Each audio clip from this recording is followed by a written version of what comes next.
Now, one thing that has happened in terms of trends is that because the general economic environment is weak and also because funding is tough to come by, looks like M&A activity have fallen off quite steeply.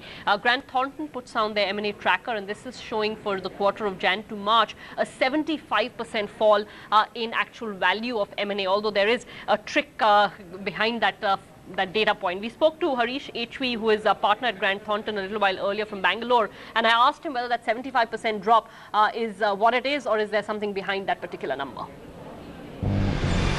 First quarter saw a significant dip in both value and volume of M&A deals compared to the previous year or the year before that. Of course, the sharper drop was in value than in volume, mainly driven by the fact that in the last year first quarter we had a very large restructuring by Vedanta Group, where they merged quite a few companies and restructured some parts of it, and that was missing this first quarter. If you take that out, value is actually up by about 10%. Of course, volumes have come down, both M&A and PE, and I believe that is driven by the general economic environment, the tightness in money supply, and the general industrial mood is a bit shall we say, weak and negative. All right, so that's what I was referring to. If you take out that one Vedanta restructuring, which was restructuring more than M&A, then the comparison is not that stark. But nevertheless, the slowdown has impacted the M&A activity. On the other hand, though, sir, sometimes, in slowdown times, you see a pickup in M&A activity because, industries feel the need to consolidate. There are stressed assets, so valuations are low. Isn't that story playing out at all? Well, obviously, liquidity is a key driver for M&A, since assets have to be acquired for cash or for equity. And yes, you're right, distressed transactions do take place, but in India they take quite a bit of time. And from a liquidity perspective, banks are in India are not allowed to lend for M&A purposes, so liquidity always has to come from other sources. So, that is a challenge within the Indian market. Oh, so the liquidity is what is keeping back that particular trend. Although I just want to stay with that, sir, on infrastructure, you are hearing of some of this sort of stressed asset takeover, although it's at the asset level, it's not at a whole company level or at an entity level, I apologize, but you are hearing of assets changing hands. That's right. I think infrastructure is probably the most stressed sector in the economy, and that is where at least people are hoping to do a lot of transactions.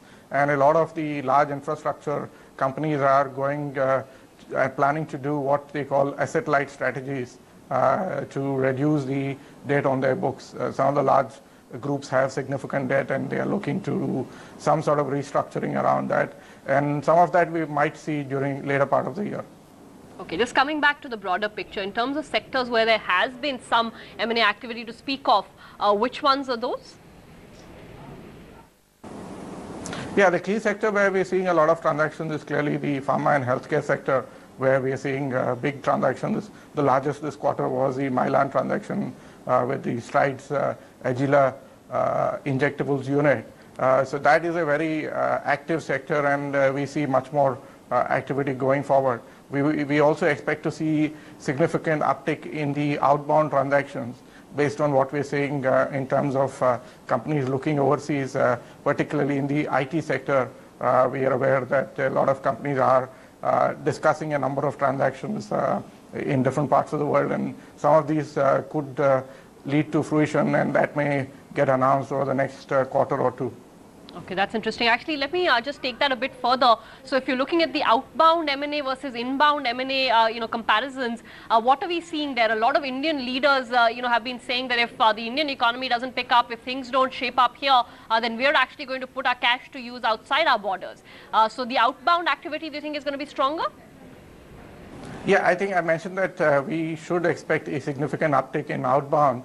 And clearly, for the reasons that you mentioned, India Inc. has been looking out for acquisitions over the last few years. It has slowed down last year, but I think we will see a significant uptick, driven partly by the fact that the opportunities in India are much more difficult to access. And a lot of corporate leaders I've heard personally saying that we want to diversify out of India into so that we have a balanced portfolio. What could drive inbound activity, sir? I mean, there's been some sectors where there have been FDI changes, etc. Could that be a trigger, or is that too sort of specific to one sector and not very large? Well, I think two reasons for inbound to slow down going forward. One is obviously these changes are quite limited. The other challenge is the signals that are coming out of the Indian government to international investors are not necessarily positive. There are a number of cases, particularly on the tax side, where huge demands have been placed on companies, both domestic and international. And I think a lot of international companies would wait and watch to see where these go, which direction it takes, because a number of these things were, shall we say, not planned for or anticipated. And when a large demand comes up, which companies which generally want to follow the law have adopted whatever practices based on advice and past trends. When they're faced with large demands, they do get surprised. Just switching focus to the PE side of things, your report seems to suggest that there's a slowdown in PE activity also, which is noteworthy. Yes, I think PE, there is a slowdown, particularly in terms of average deal size. We are not seeing very large deals. The largest we saw was the GIC investment in Greenco of 150 million. We haven't seen much larger deals. I anticipate PE activity to be a little more secondary this year, because we saw a huge uptick in PE activity between 2006 and 2008. And all those investments are between 5 and 7 years old, ripe for exit. So given that the standard mode, which is IPO, may not be a very active one, we expect to see PE to PE transactions or strategic transactions over the next few months. And based on a reasonable number of exit, I think we will see again significant inflow through the PE route. All right, we'll leave it at that. Thank you so much, sir, for coming in and giving us a sense of M&A activity slowing down like the rest of the Indian economy. That's all the time we have on Powerline. Thanks so much for watching. We're leaving you with a fairly tentative market. We'll track that through the 2 o'clock show. Coming up on the other side, have a good afternoon.